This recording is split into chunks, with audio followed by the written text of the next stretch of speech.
सुबह का सूरज जब मिट्टी पर गिरता है तो पूरा गांव सुनहरी रोशनी में चमक उठता है। गौरी अपनी छोटी सी झोपड़ी से निकलती है, सिर पर पानी की बाल्टी, चेहरे पर पसीना और आंखों में उम्मीद। उसकी माँ बीमार है, इसलिए घर और खेत दोनों की जिम्मेदारी उसी पर है। वो खेतों में दिन भर काम करती है और शाम को गांव के बच्चों को पढ़ाती है। उसके पास साधन नहीं, पर सपने बहुत है। वो चाहती है कि गांव के हर बच्चे को पढ़ाई मिले। कभी किसी की किताब फटी होती है तो वो उसे खुद सीकर जोड़ देती है। बच्चों की हंसी उसका इनाम होती है। उनकी मुस्कान में ही उसकी दुनिया बसती है। गांव के कुछ लोग उसकी तारीफ करते हैं तो कुछ उसकी गरीबी पर ताना कसते हैं। पर गौरी के चेहरे की सादगी और दिल की मजबूती उसे सबसे अलग बनाती है। वो मिट्टी में रहते हुए भी आसमान छूने का सपना देखती है। कभी थक जाती है, पर कहती है, थकना मंजिल से दूर नहीं करता, बस रुकना करता है। यही जज्बा उसकी पहचान है, मिट्टी की खुशबू से भरी पर दिल से अमीर। दूसरी तरफ शहर में आर्यन मल्होत्रा की जिंदगी बिल्कुल अलग है। महंगी कारें, ऊंचे टावर, चमकदार पार्टियां, पर उसके दिल में एक अजीब खालीपन है।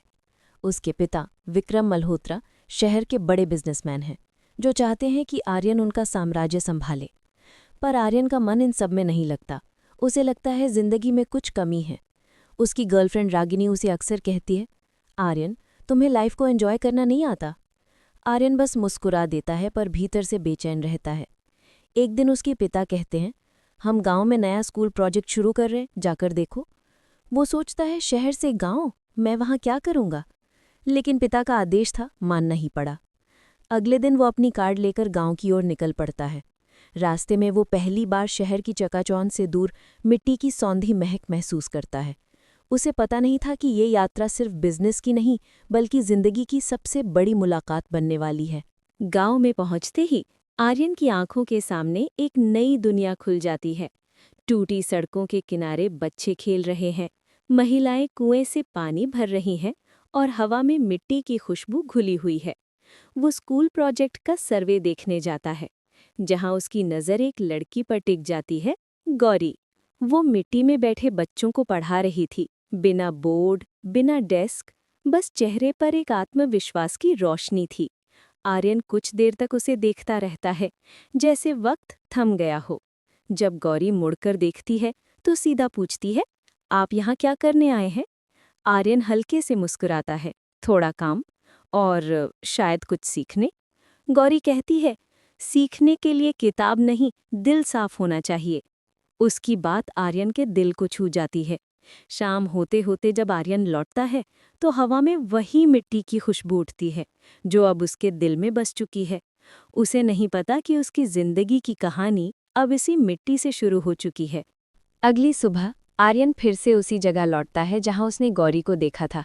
गांव की गलियों में चलते हुए उसके जूते धूल से भर जाते हैं, पर आज उसे ये धूल बुरी नहीं लगती, बल्कि सच्ची लगती है।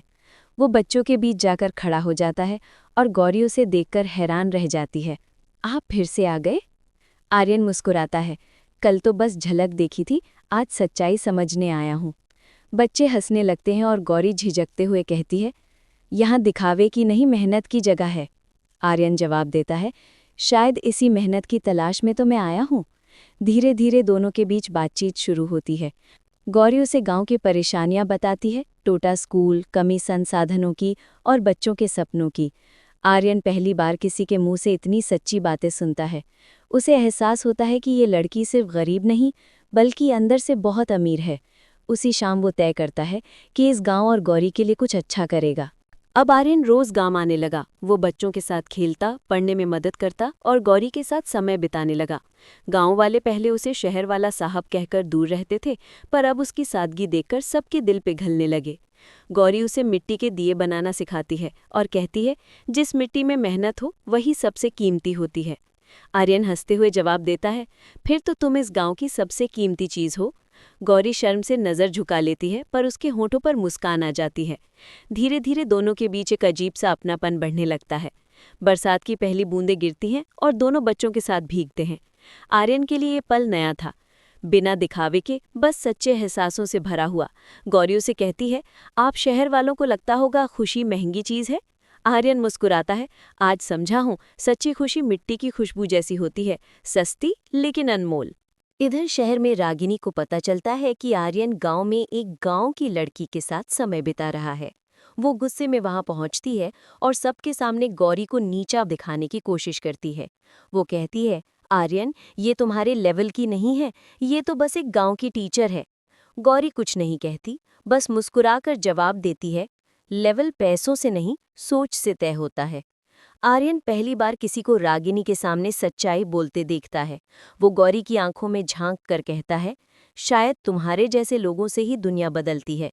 रागिनी गुस्से में चली जाती है, पर आर्यन का मन अब शहर की चकाचौंध से हटकर मिट्टी की सच्चाई में बसने लगा है। उस रात वो गौरी के स्कूल के बाहर बैठा आसमान देखता है और सोचता है, शायद मुझे अब मेरी मंजिल मिल गई है। हवा में फिर वही मिट्टी की खुशबू थी, जो अब उसकी सांसों में हमेशा के लिए घुल चुकी थी। रागिनी उस रात चैन से नहीं सो पाई थी। उसकी आंखों में आर्यन और उस गांव की लड़की गौरी की तस्वीरें घूम रही थी। उसने देखा था कि कैसे आर्यन की नजरियां अब उसके लिए नहीं, बल्कि किसी और के लिए मुस्कुरा रही थीं। उसके अंदर जलन की लपटें उठ रही थीं और वो अपने मन से कहती रही, एक गरीब लड़की मेरे आर्यन की जिंदगी में कैसे आ सकती है। अहंकार और प्यार के बीच उसका दिल झूल रहा था, पर जलन ने जीत ली। उसने तय कर लिया कि वो गौरी को आर्यन से दूर कर देगी, चाहे इसके लिए उसे किसी भी हद तक जाना पड़े। अगिन ही दिन उसने मीडिया और आर्यन की कंपनी के कुछ लोगों से संपर्क किया और अफवाहें फैलाने लगी कि आर्यन गांव की एक लड़की के बहाने शोहरत बटोर रहा है। धीरे धीरे ये बातें शहर से गांव तक पहुंचने लगी। गौरी हैरान थी, उसे समझ नहीं आ रहा था कि अचानक लोग उसकी नीयत पर शक क्यों करने लगे। गांव में लोग फुसफुसाने लगे, वो लड़की तो अमीर लड़के को फंसा रही है। गौरी अंदर से टूट रही थी, पर उसने अपनी हिम्मत नहीं छोड़ी। फिर एक दिन स्कूल की नई इमारत के शिलान्यास का दिन आया। गांव में खुशी का माहौल था, बच्चे नाच रहे थे, ढोल बज रहे थे और सब आर्यन और गौरी की मेहनत की तारीफ कर रहे थे। लेकिन उसी बीच रागिनी अपनी चाल चल चुकी थी। उसने पत्रकारों को बुलाकर कह दिया, देखिए कैसे एक बिजनेसमैन एक गरीब लड़की की कहानी को अपने फायदे के लिए इस्तेमाल कर रहा है। कैमरों की फ्लैश चमकी, माइक आगे बढ़े और सवालों की बारिश शुरू हो गई। गौरी की आंखों में आंसू थे, पर वो चुप थी। आर्यन आगे बढ़ा, भीड़ के सामने खड़ा हुआ और ऊंची आवाज में बोला, अगर किसी ने मुझे इंसान बनना सिखाया है तो वो यही लड़की है, गौरी। ये रिश्ता लालच का नहीं, सोच का है।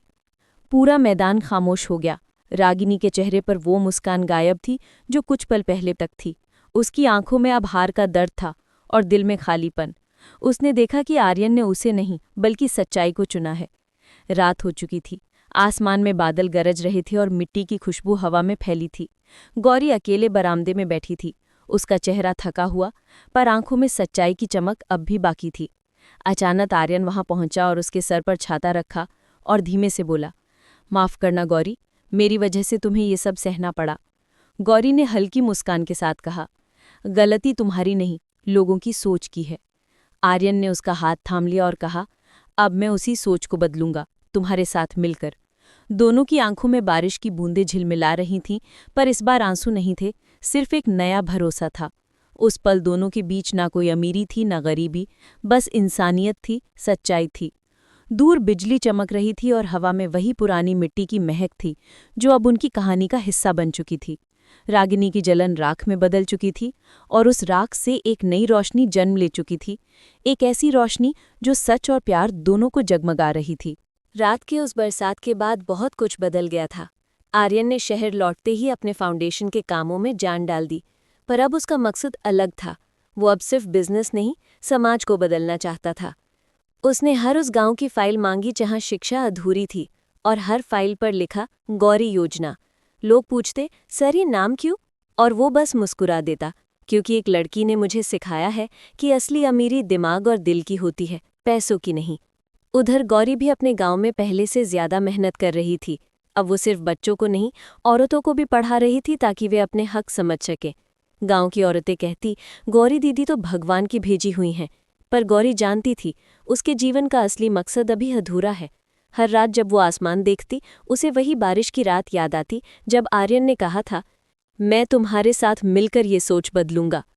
उस वक्त उसे नहीं पता था कि वो वादा सच होने वाला था। कुछ महीनों बाद गौरी को जिला प्रशासन से एक चिट्ठी मिली, आपको राज्य स्तरीय शिक्षा सम्मेलन में आमंत्रित किया जाता है।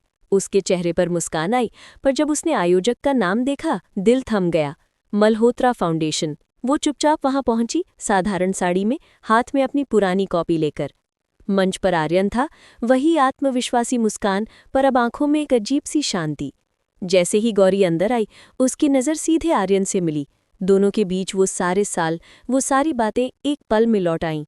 आर्यन ने माइक संभाला और कहा, आज जिस लड़की को सम्मान दिया जा रहा है, वो सिर्फ एक अध्यापिका नहीं, एक क्रांति की शुरुआत है। भीड़ तालियों से गूंज उठी और गौरी का नाम सुनते ही मीडिया कैमरे चमकने लगे।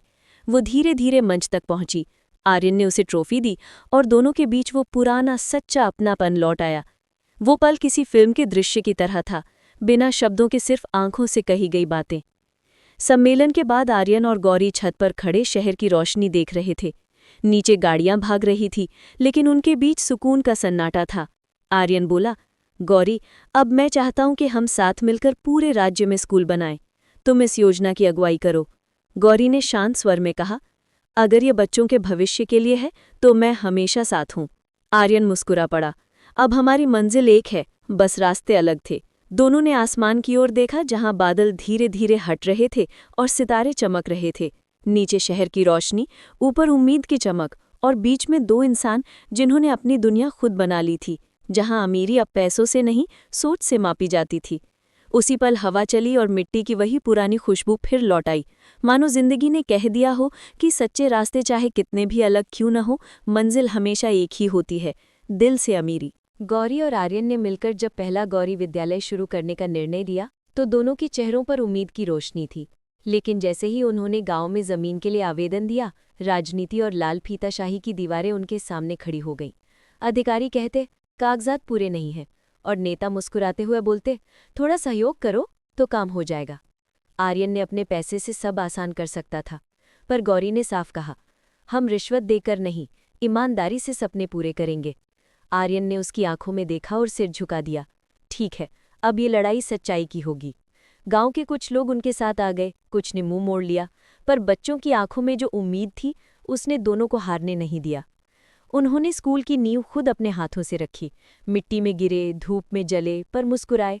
हर ईंट में उनका जज्बा था और हर थकान में एक नया भरोसा। गौरी कहती, अगर ये जमीन सच्चाई की है तो यहाँ से सपनों का जंगल उगेगा। लेकिन मुश्किलें खत्म नहीं हुईं। एक दिन स्थानीय नेता चौधरी विक्रम सिंह गांव पहुंचा। उसने गुस्से में कहा, ये जमीन सरकारी है, यहाँ कोई निजी स्कूल नहीं बनेगा। आर्यन ने जवाब दिया, ये जमीन बच्चों की है, सरकार की नहीं। दोनों के बीच बहस बढ़ी, भीड़ जमा हो गई। उसी वक्त मीडिया पहुंची और गौरी आगे बढ़ी। हम यहाँ किसी के खिलाफ नहीं, आने वाली पीढ़ी के लिए काम कर रहे हैं। उसकी आवाज़ कांप रही थी, पर सच्चाई से भरी थी। लोग धीरे धीरे उसकी तरफ आने लगे। चौधरी की आंखों में डर था, क्योंकि पहली बार इस गांव में एक लड़की ने खुलकर सत्ता को चुनौती दी थी। आर्यन ने उसके कंधे पर हाथ रखकर कहा, अब तुम्हारी ये आवाज़ पूरे राज्य में गूंजेगी। उस दिन के बाद दोनों का सपना सिर्फ एक स्कूल तक नहीं रहा, वो एक आंदोलन बन गया। शिक्षा सबके लिए। गांव की औरतें ईंटें ढोने लगीं, बच्चे पानी भरने लगे और मर्दों ने दीवारें उठानी शुरू कर दी। कुछ महीनों बाद उसी जमीन पर एक नया स्कूल खड़ा था। लाल छत, सफ़ेद दीवारें और नीले गेट पर लिखा था, दिल से अमीरी विद्यालय। उद्घाटन के दिन आर्यन और गौरी साथ खड़े थे। बच्चों की भीड़ उनके चारों ओर नाच रही थी। हवा में झंडियां लहरा रही थीं और सूरज की किरणें स्कूल की दीवारों को सुनहरा बना रही थी। गौरी वे माइक उठाया और कहा, आज ये इमारत सिर्फ ईंटों से नहीं, विश्वास से बनी है। आर्यन ने उसकी तरफ देखा और मुस्कुराया। तुमने कहा था ना, सपनों की जमीन सच्चाई से उगती है। गौरी की आंखों में आंसू थे, पर वो खुश थी। उसी वक्त आसमान से हल्की बारिश की बूंदें गिरने लगी, जैसे ऊपर वाला भी इस जीत में शामिल हो गया हो। मिट्टी की वही खुशबू फिर फैली जिसने इस कहानी की शुरुआत की थी। गांव के बच्चे ताली बजा रहे थे और दोनों के चेहरे पर सुकून था। अब उनके पास सब कुछ नहीं था, पर जो था वो सबसे कीमती था, सच्चाई, प्यार और वो जमीन जहां से एक नया भविष्य जन्म ले चुका था, सपनों की जमीन। गौरी और आर्यन के बनाए दिल से अमीरी विद्यालय की गूंज अब पूरे जिले में फैल चुकी थी। मीडिया, सोशल मीडिया और अखबारों में उनकी चर्चा थी। एक गांव की लड़की ने कर दिखाया करिश्मा। लेकिन जितनी ऊंचाई मिली, उतनी ही जलन भी बढ़ने लगी। चौधरी विक्रम सिंह की राजनीतिक पकड़ ढीली पड़ने लगी थी और वो अब इस जोड़ी को मिटाने की ठान चुका था। उसने अफवाहें फैलानी शुरू की। गौरी और आर्यन रिश्वत से स्कूल चला रहे हैं, विदेशी फंडिंग से गांव बेचा जा रहा है। कुछ लोग उसके कहे पर यकीन करने लगे तो कुछ चुपचाप तमाशा देखने लगे। गौरी की मां ने रोते हुए कहा, बेटिया, ये लोग बहुत ताकतवर हैं, उनसे भिड़ना मत। पर गौरी ने मुस्कुराकर कहा, माँ, जब सच्चाई अपनी हो तो डर कैसा। आर्यन ने भी साथ दिया। अब जो शुरू किया है उसे अंत तक लेकर जाना ही होगा। दोनों जानते थे कि आगे का रास्ता आसान नहीं होगा। एक दिन अचानक स्कूल पर सरकारी छापा पड़ा। फाइलें, रजिस्टर, कंप्यूटर सब जब्त कर लिए गए। बच्चे डर गए और गांव में अफरा तफरी मच गई। अफसरों ने कहा, आपके पास निर्माण अनुमति नहीं है। आर्यन ने फाइल दिखाई, पर उन्होंने उसे फाड़कर फेंक दिया। गौरी की आंखों में आग थी। आपको ये सब करने की इजाजत किसने दी? अफसर बोला, ऊपर से आदेश है। वही ऊपर अब उनके खिलाफ था। मीडिया, जिसने कल तक उनकी तारीफ की थी, अब उन्हें धोखेबाज जोड़ी कहने लगी। सोशल मीडिया पर ट्रोल्स ने झूठी कहानियां फैलाईं। गरीब लड़की ने अमीर लड़के को फंसाया। आर्यन टूटने लगा। उसे लगा कि सब खत्म हो गया है, लेकिन गौरी ने उसका हाथ थामते हुए कहा, तुम अमीर हो पर मैं हार मानना नहीं जानती। उसकी आवाज़ में दृढ़ता थी और उसके शब्द आर्यन के दिल में उम्मीद बनकर गूंजे। उन्होंने तय किया कि अगर अदालत में भी जाना पड़े तो जाएंगे, पर झुकेंगे नहीं। फिर शुरू हुई असली जंग, सच्चाई बनाम सत्ता। कोर्ट में चौधरी का वकील सबूतों को झूठ में बदल रहा था, पर गौरी के हर शब्द में सच्चाई की गूंज थी। उसने कहा, हमने सिर्फ बच्चों का भविष्य बनाया है, किसी का घर नहीं छीना। उसकी गवाही सुनकर जज की आंखें भी नम हो गईं। एक लंबी सुनवाई के बाद फैसला आया, विद्यालय को वैध घोषित किया जाता है। भीड़ में तालियों की गड़गड़ाहट थी, पर चौधरी की नफरत अब और गहरी हो चुकी थी। कोर्ट से बाहर निकलते ही उसने कहा, तुम जीत गई आज, पर यह खेल अभी खत्म नहीं हुआ। गौरी मुस्कुराई, खेल तो वही जीतता है जो ईमान से खेले। उसी रात आर्यन और गौरी स्कूल के बरामदे में बैठे और चांद की रोशनी में एक दूसरे की ओर देखा। आर्यन बोला, सत्ता का खेल बड़ा है, पर हम उससे बड़े हैं, क्योंकि हमारे पास एक चीज़ है जो उनके पास नहीं, सच्चाई। हवा में ठंडक थी, पर दिलों में एक नई गर्मी थी, उम्मीद की, संघर्ष की, और उस कहानी की जो अब एक आंदोलन बनने जा रही थी, सत्ता का खेल। 6 महीने बीत चुके थे। आर्यन अब शहर में अपनी पुरानी जिंदगी में लौट आया था, पर दिल अब पहले जैसा नहीं रहा। महंगे ऑफिस, बड़ी गाड़ियां और ऊंचे कांच के टावर, सब कुछ होने के बावजूद एक खालीपन था जो हर शाम उसे खा जाता। जब भी वो किसी बच्चे की हंसी सुनता, उसे गौरी के स्कूल की याद आ जाती। एक दिन उसने अपने ड्रॉर से वो पुरानी तस्वीर निकाली जिसमें गौरी मिट्टी में ईंट उठा रही थी और मुस्कुरा रही थी। उसके होठों पर हल्की मुस्कान आई, पर आंखों में आंसू भर गए। उसी रात उसने तय किया, अब बहुत हो गया, मुझे वापस जाना ही होगा। वो शहर छोड़कर बिना किसी को बताए निकल पड़ा, उसी गांव की ओर जहां उसकी कहानी शुरू हुई थी। रास्ते में धूल, बरसात और पुरानी यादें, हर मोड़ पर जैसे अतीत उसके साथ चल रहा था। गांव पहुंचकर उसने देखा, स्कूल अब पहले से बड़ा और खूबसूरत था। दीवारों पर रंगीन पेंटिंग्स, बच्चों की हंसी, और सामने बोर्ड पर लिखा था, दिल से अमीरी विद्यालय, गौरी फाउंडेशन। वो कुछ पल वहीं खड़ा रहा, जैसे वक्त रुक गया हो। तभी पीछे से एक जानी पहचानी आवाज आई, आर्यन। उसने पलट कर देखा, गौरी वहीं थी। उसकी आंखों में हैरानी थी, पर चेहरे पर वो शांत मुस्कान जो कभी नहीं बदली। आर्यन कुछ कह नहीं पाया, बस उसकी तरफ देखता रहा। गौरी बोली, इतने दिन बाद अचानक? आर्यन ने धीमे से कहा, शायद देर से समझ पाया कि जो दिल की जमीन पर उगता है, उसे शहर की दीवारें कभी नहीं रोक सकती। गौरी ने मुस्कुराकर कहा, स्कूल अब गांव का गर्व बन चुका है, बच्चे अब बड़े सपने देखना सीख गए हैं। आर्यन ने बच्चों की तरफ देखा, और तुमने तो पूरा आसमान ही बदल दिया। दोनों के बीच फिर वही खामोशी उतर आई, मगर इस बार ये खामोशी दर्द की नहीं, सुकून की थी। हवा में मिट्टी की वही खुशबू थी और आसमान पर वही हल्की धूप, जैसे वक्त भी उन्हें फिर मिलाने आया हो। शाम तक दोनों बरामदे में बैठे बातें करते रहे। गौरी ने बताया कैसे उसने बच्चों के लिए मुफ्त मिड डे मील शुरू किया और कैसे औरतें अब स्कूल में सिखाने लगी हैं। आर्यन ने उसकी बातें सुनी और कहा, गौरी, तुमने जो किया वो किसी राजा से कम नहीं।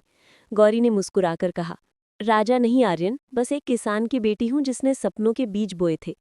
दोनों हंसे, पर आंखों में नमी थी।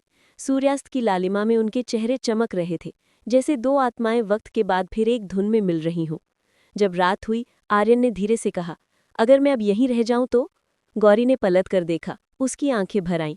अब गांव को तुम्हारी नहीं, तुम्हारी साथ की जरूरत है। उस पल दोनों ने महसूस किया कि शायद प्यार का असली अर्थ मिलना नहीं, लौट आना है, जहां दिल पहली बार सच्चा धड़कता है। और यूं कहानी ने एक नई सांस ली, वापसी की। अगली सुबह जब सूरज की पहली किरणें गांव के खेतों पर गिरी तो आर्यन और गौरी दोनों स्कूल के आंगन में खड़े थे। बच्चों की आवाज़ें, हंसी और सुबह की प्रार्थना हवा में गूंज रही थीं। आर्यन ने चारों ओर देखा। गौरी, ये गांव अब पहले से कहीं ज़्यादा जिंदा लग रहा है। गौरी ने मुस्कुराकर कहा, क्योंकि यहाँ लोगों ने पहली बार सपनों पर भरोसा करना सीखा है। उसी वक्त कुछ गांव वाले आए और बोले, बिटिया, अब हम चाहते हैं कि हमारे खेतों में भी कुछ नया हो, हमारे बच्चे पढ़ें और हमारी औरतें सिखाएं। गौरी ने उनकी तरफ देखा और कहा, यही तो असली अमीरी है, जब सब साथ बढ़ें। आर्यन ने तुरंत योजना बनाई। स्कूल के पास एक कौशल केंद्र खोला जाए, जहां लड़कियां सिलाई, खेती और कंप्यूटर सीख सकें। उन्होंने खुद अपने पैसे से संसाधन जुटाए और गांव वालों ने मेहनत से उसे खड़ा कर दिया। कुछ ही हफ्तों में दिल से अमीरी फाउंडेशन का दूसरा भवन तैयार हो गया और इस बार उसके नाम के नीचे लिखा था, सशक्त भारत की शुरुआत। दिन गुजरते गए और गांव अब रोशनी से भरने लगा। जिन घरों में कभी दिए मुश्किल से जलते थे, वहां अब 16 लाइटें थीं। स्कूल के बच्चे अब शहर जाकर प्रतियोगिताएं जीत रहे थे। गौरी ने बच्चों की परीक्षा ली तो छोटे मोहन ने कहा, दीदी, मैं बड़ा होकर डॉक्टर बनूंगा ताकि हमारे गांव में अस्पताल बनाऊं। गौरी की आंखें नम हो गई। आर्यन ने पास आकर कहा, देखा, तुम्हारी एक सपने ने कितनों की जिंदगी बदल दी। लेकिन कहानी यहीं नहीं रुकी। आर्यन ने गांव में पानी शुद्धिकरण संयंत्र और डिजिटल लाइब्रेरी शुरू करवाई, जिससे हर घर में पानी और हर बच्चे के हाथ में किताब आई। अब गांव में मेले लगने लगे। लोग शहर से आकर देखने लगे कि एक गरीब लड़की ने कैसे अमीरी की परिभाषा बदल दी। मीडिया फिर लौटी, लेकिन इस बार सवाल नहीं, सलाम करने आई थी। कैमरे के सामने गौरी बोली, जब गांव बदलता है तो देश बदलता है। और आर्यन ने उसकी तरफ देखकर कहा, और जब एक लड़की खड़ी होती है तो इतिहास झुक जाता है। रात में दोनों स्कूल की छत पर बैठे थे। आसमान में चांद था और नीचे गांव की रोशनियां झिलमिला रही थीं। गौरी बोली, कभी सोचा नहीं था कि हमारा सपना इतना बड़ा बन जाएगा। आर्यन ने जवाब दिया, क्योंकि ये सपना सिर्फ तुम्हारा नहीं था, हर उस दिल का था जो सच्चाई से धड़कता है। दोनों हंसे और फिर कुछ पल के लिए खामोश रहे। हवा में ठंडक थी, पर दिलों में सुकून। दूर मंदिर की घंटी बजी और बच्चों की हंसी गूंज उठी। गौरी ने कहा, अब सच में लगता है कि गरीबी बस एक हालात है, सोच नहीं। आर्यन ने मुस्कुराकर कहा, और अमीरी वो है जो दिल से दी जाए। उस रात उन्होंने साथ बैठकर एक नया वादा किया, अब ये गांव ही नहीं, पूरा देश सीखेगा कि अमीरी दिल से शुरू होती है। आसमान में उगते चांद की रोशनी उनके चेहरों पर थी और कहानी की नई दिशा बन चुकी थी, नई सुबह। गांव में अब खुशहाली थी। दिल से अमीरी विद्यालय सिर्फ एक स्कूल नहीं, बल्कि एक उम्मीद का मंदिर बन चुका था। दूर दूर से लोग यहाँ आने लगे ताकि समझ सकें कि एक गरीब लड़की और एक अमीर लड़के ने मिलकर कैसे दुनिया बदल दी। गौरी अब बच्चों की आदर्श बन चुकी थी। सब उसे दीदी कहकर बुलाते और उसके कदमों में नई पीढ़ी का विश्वास झलकता। आर्यन अब गांव का बेटा बन गया था। खेतों में घूमता, बच्चों के साथ खेलता और हर प्रोजेक्ट में अपना हाथ बटाता। दोनों अब सिर्फ सपनों के साथ ही नहीं रहे, बल्कि एक नई सोच के प्रतीक बन गए थे। एक दिन गांव के बुजुर्गों ने कहा, हम चाहते हैं कि तुम दोनों यहीं रहो, यही तुम्हारा घर है। गौरी मुस्कुराई, हम यहीं के हैं, बस अब हमारा परिवार थोड़ा बड़ा हो गया है। आर्यन ने उसकी तरफ देखा, हाँ, अब ये पूरा गांव ही हमारा परिवार है। और दोनों हंस पड़े। समय बीता और स्कूल का वार्षिक उत्सव आया। मंच पर बच्चों ने नाटक किया, गौरी दीदी की कहानी। जब एक छोटी लड़की मिट्टी में ईंट उठाती और कहती, मैं भी एक दिन अपनी किस्मत बदलूंगी, तो गौरी की आंखों से आंसू बह निकले। आर्यन ने उसका हाथ पकड़ा, देखो गौरी, तुम्हारी जिंदगी अब किताब बन गई है। उसी मंच पर दोनों को राज्य गौरव सम्मान से सम्मानित किया गया। मीडिया, अधिकारी और गांव वाले सब खड़े होकर ताली बजा रहे थे। गौरी ने मंच से कहा, हमने गरीबी से अमीरी तक का सफर नहीं तय किया, हमने दिलों में अमीरी पैदा की है। उसकी आवाज में वो गहराई थी जो हर दिल को छू गई। आर्यन ने आगे बढ़कर कहा, सच्ची अमीरी पैसे से नहीं, इंसान के कर्मों से होती है। और गौरी ने ये सिखा दिया। भीड़ में बच्चों की आंखें चमक रही थी, जैसे अब वो भी अपने अपने सपनों को उड़ान देने को तैयार हों। रात को जब सब सो गए, गौरी और आर्यन फिर उसी जगह गए जहां पहली बार उन्होंने स्कूल की नींव रखी थी। मिट्टी अब ठोस हो चुकी थी, लेकिन उस मिट्टी की खुशबू में वही जज्बा था। गौरी बोली, आर्यन, अगर मैं उस दिन हार मान लेती तो शायद ये सब कभी न होता। आर्यन मुस्कुराया, और अगर तुम न होती तो मैं कभी समझ नहीं पाता कि दिल से जीना क्या होता है। दोनों ने आसमान की तरफ देखा, तारों से भरा हुआ, जैसे हर तारा उनकी कहानी सुन रहा हो। आर्यन ने धीरे से कहा, हमने जो शुरू किया है वो कभी खत्म नहीं होगा। गौरी ने जवाब दिया, क्योंकि ये सिर्फ हमारी कहानी नहीं, हर उस इंसान की है जो सपनों से डरता नहीं। हवा में हल्की ठंडक थी, लेकिन दिलों में एक गर्माहट थी, सुकून की, उम्मीद की और एक नई शुरुआत की। अगले दिन दिल से अमीरी फाउंडेशन ने देश के कई गांवों में अपने केंद्र खोले। हर जगह एक नई कहानी जम ले रही थी, जहां गरीबी मिट रही थी और इंसानियत खिल रही थी। और यूं कहानी वहीं पहुंची, यहां से शुरू हुई थी, दिल की जमीन पर, जहां हर अंत दरअसल एक शुरुआत